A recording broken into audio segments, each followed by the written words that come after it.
नमस्कार, मैं हूं आपके साथ प्रिया। आप देख रहे हैं TTN 24 न्यूज। आज की खबरों की शुरुआत कुछ बड़ी खबरों के साथ।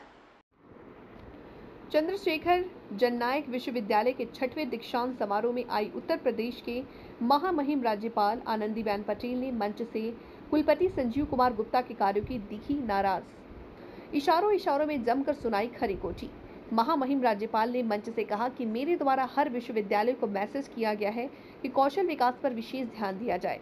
प्रधानमंत्री जी द्वारा कौशल विकास के माध्यम से सभी को आत्मनिर्भर बनाने के लिए 1.5 करोड़ का बजट बनाया गया है, लेकिन इस विषय पर बलिया यूनिवर्सिटी कोई विशेष खाका नहीं बनाई। इतना ही नहीं, वीसी द्वारा महामहिम के समक्ष विश्वविद्यालय के उत्तरोत्तर विकास के खींचे खाके को व्यक्त करते हुए नाराजगी व्यक्त करते दिखी। महामहिम इतना ही नहीं, कुलपति के वक्तव्य को प्रवचन बताई। साथ ही कहते हुए देखा गया कि जिन बच्चों से चित्रकला, पेंटिंग, कहानी और कविता की प्रतियोगिता आयोजित कराना चाहिए तो बुक्के लाकर दे दिए। कई छात्रों को आज मेडल प्राप्त हुए। मेडल लेने के लिए आते थे तब भी कोई खुशी नहीं दिखाई पड़ रही थी, कोई खुशी नहीं दिखाई। पूछा क्या बीमार है तू? पूछो ये कहाँ बैठी हो? मैंने पूछा कि बीमार है तू? ना। अरे हाथ में गोल्ड मेडल है, फेस पर गोल्ड दिखाना चाहिए हमारे फेस पर।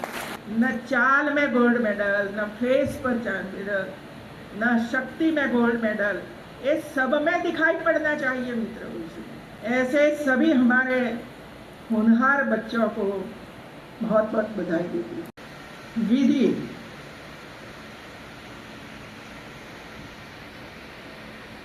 1.5 करोड़ PM उषा से आपको मिला है। मैं अपेक्षा करती हूँ कि आपने 1.5 करोड़ रुपया का प्लान किया हुआ है और सरकार में आपने भेजा है कि नहीं भेजा है 1.5 करोड़ का प्लान, क्योंकि आगामी 17-18 तारीख को मैं जितनी यूनिवर्सिटी को PM उषा में से पैसे प्राप्त हुए हैं ये सब लोगों का प्रेजेंटेशन देखने वाली हूँ।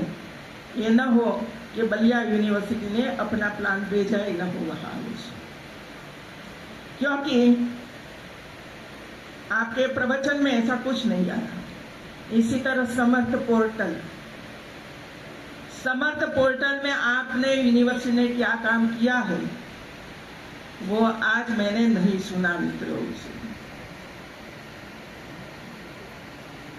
अभी नेक तो बंद हो गया, इसके जगह पर बाइनरी नाम की एक नई स्कीम आ रही है मित्रों, वो जरा देख लीजिए और आपके अध्यापक को जिम्मेवारी सौंप कर इसमें आगे बढ़िए, क्योंकि 1 महीने के बाद ये बाइनरी के लिए भी राजभवन में आपको आना पड़ेगा और दिखाना पड़ेगा कि हम लोगों ने इतनी तैयारी की है मित्रों। मैं बहुत ध्यान से सुनती थी कुलपति जी का प्रवचन, लेकिन सबसे ज्यादा प्रवचन में आनंदीबेन क्या है, हमारे उपाध्याय जी क्या है, हमारे चौधरी जी क्या कर रहे हैं, वो ही सुनाई पड़ा। लेकिन ये यूनिवर्सिटी ने पिछले 1 साल पे क्या काम किया नया, इसमें मैंने कहीं नहीं देखा मित्रों। स्पोर्ट्स की प्रवृत्ति होती है नहीं होती?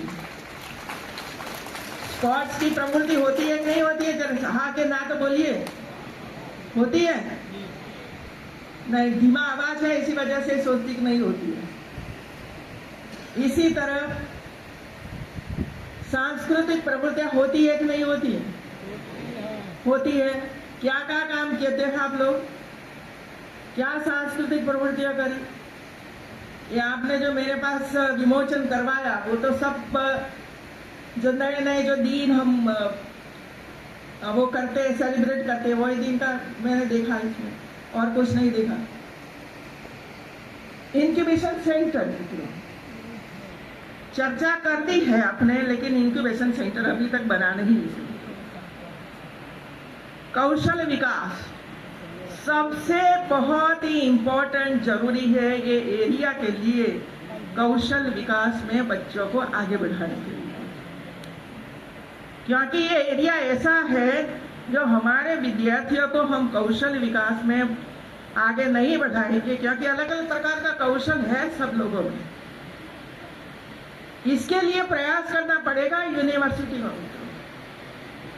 और ये इस बार हमारे प्रधानमंत्री जी ने कौशल विकास के लिए एक एक स्टूडेंट्स को 7.5 लाख रुपया देने का प्रावधान बजट में किया है। यदि यूनिवर्सिटी ऐसा संकुल ही नहीं बनाएगी कौशल विकास के लिए, तो स्टूडेंट को लाभ कैसे मिलेगा? 1.28 लाख करोड़ का बजट हायर एजुकेशन का है मित्रों, और अलग अलग डिपार्टमेंट का तो अलग अलग बजट है। आपको ये देखना पड़ेगा और प्रोजेक्ट तैयार करना पड़ेगा कि जो प्रोजेक्ट भारत सरकार में जाए और सैंक्शन हो, पैसा मिले, और इसके लिए आप काम करें तो हमारे विद्यार्थियों को इसका लाभ प्राप्त हो।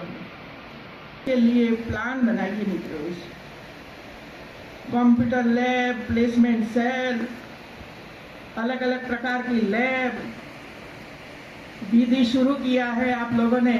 इसमें लैब है, बनी है, बनने जा रही है, क्या है इसका कोई उल्लेख नहीं हुआ।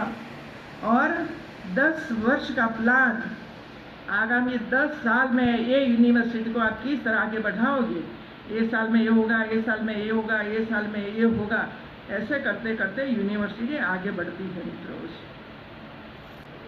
अब इधर हमारे पद्मश्री चौधरी जी आए, कितनी अच्छी अच्छी बातें बताई हम लोगों को। मिट्टी के बारे में उन्होंने बात बताई, लेकिन हम बैठे पानी है, कुछ आगे बढ़ते ही नहीं है।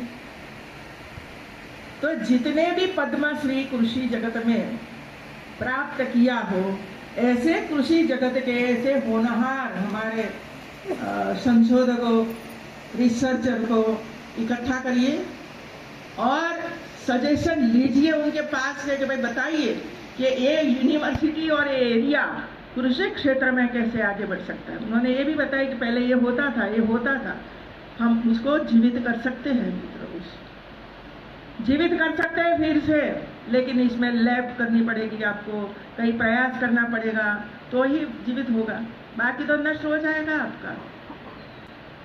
तो एक काम ये यूनिवर्सिटी को करना है मित्रों, और करना चाहिए मित्रों। आपको जब भी बाइनरी में जाना है, या तो एनआरएफ में जाना है, या तो एशिया रैंक में भविष्य में जाना है, तो आपको कुछ न कुछ लेखन कार्य करना ही पड़ेगा मित्रों। सभी यूनिवर्सिटियों ने मैंने मैसेज भेजा था कि आपको कंपटीशन करवानी है,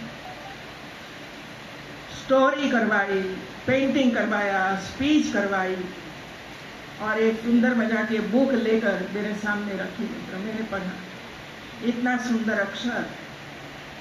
कई बच्चों ने तो कविताएं लिखी है अंदर, अपने तरीके से कविता लिखी है, वो भी शक्ति है कविता लिखने की। ऐसे बच्चों को ढूंढिए और इसको आगे ले जाने के लिए प्रेरित करिए, और भविष्य में जो कंपनियों में उनको